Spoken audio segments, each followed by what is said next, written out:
The Bride, starring Jessie Buckley and Christian Bale, is wild and way better than what critics are saying. I'm fresh out the theater. Let's break it down.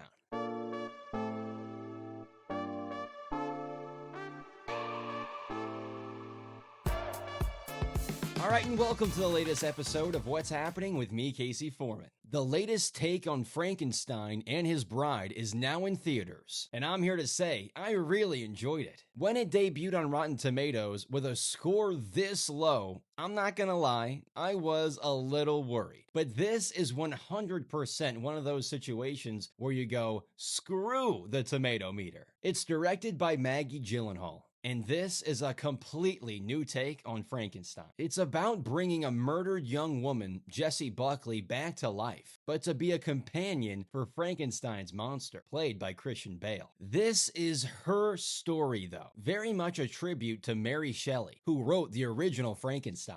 Another way I would describe it, everything fans wanted Joker 2 to be. Two crazy companions running from the law, getting themselves into difficult situations, being outcast from society. Oh yeah, and it's not a musical. The Bride is definitely not for everybody, but it is something I'm recommending for 3 reasons. The first being our 2 leads. Both Bale and Buckley give us performances we really haven't seen from them before. Christian Bale's Frank is a cool take on this monster that we've seen on screen numerous times. Think if Elordi's monster lived another 100 years or so and developed a strong passion for movies and musicals. And Jessie Buckley, who should win the Oscar this month for Best Actress. Totally unhinged as the bride. She's basically playing 2 roles in one, going back and forth between them randomly throughout the film. She took some risks, and I applaud her for it. Reason number 2 this movie is worth going to see, a crazy story. Now, one of the fair criticisms of this movie is that it does have a lot going on at times. And if you made it this far in the video, make sure you hit that like button.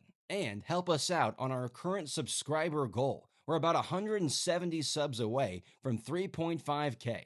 Before you get out of here, subscribe to the channel and check out some of my other movie reviews. But the good definitely outweighs the bad. I mean, it's a very different take on a story we've seen before. They're in 1930s Chicago and New York committing different crimes, usually on accident. There are dance sequences in this thing that I had a lot of fun with. I didn't know Bale could get down like that. And again, it is not a musical. They don't all just randomly break out into song and dance. Everything makes sense. And the movie is pretty much always moving, keeping your interest, though I would have liked a little more exploration on the whole Jake Gyllenhaal storyline. I do think that was a little underutilized, but hey, we got just enough crazy sequences with our 2 leads where I don't really mind. And reason number 3 you should go see The Bride. Bold choices all over the place. If you're like me, you can get a little bored with some of the storylines and movies coming out today. More times than not,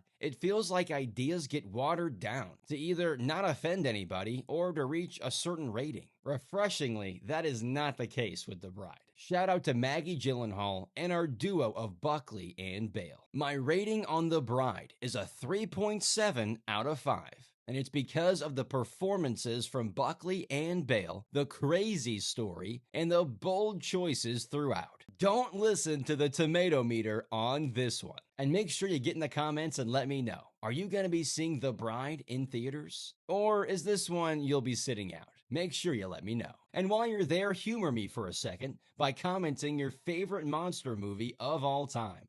Is it Frankenstein? Is it Alien? Nosferatu? You name it. Get in the comments section and let me know what the best of the best is. Now let's break down that ending. Spoilers ahead. I was so scared. We almost lost Frank and then the bride. Let's start with our movie-loving monster. Bale's Frank comes clean to Buckley when they arrive at the drive-in movie theater. that he has been lying to her the entire time. He didn't know her before the accident. They weren't married. He lied about her name, where she came from, how she died, everything. And right when it felt like our bride was starting to realize she didn't care about all the lies, our show is sponsored by Dubby Energy. Are you tired of the same old energy drinks and how they make you feel after the fact? Then Dubby's got you covered with an extensive list of clean energy drinks and deals happening all the time. Check out the link to Dubby's inventory in the description of today's episode.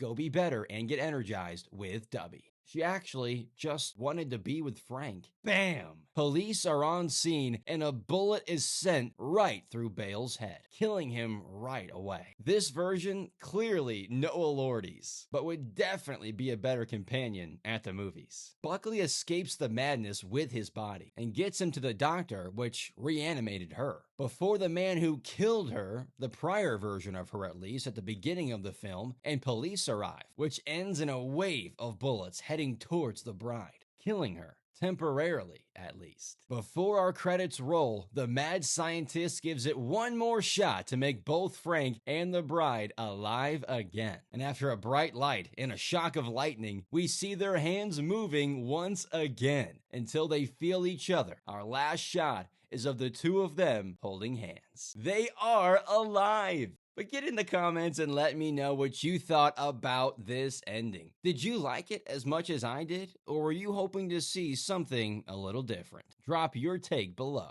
And that's going to do it for this episode of What's Happening with me, Casey Foreman. Thanks for tuning in. We'll see you next time.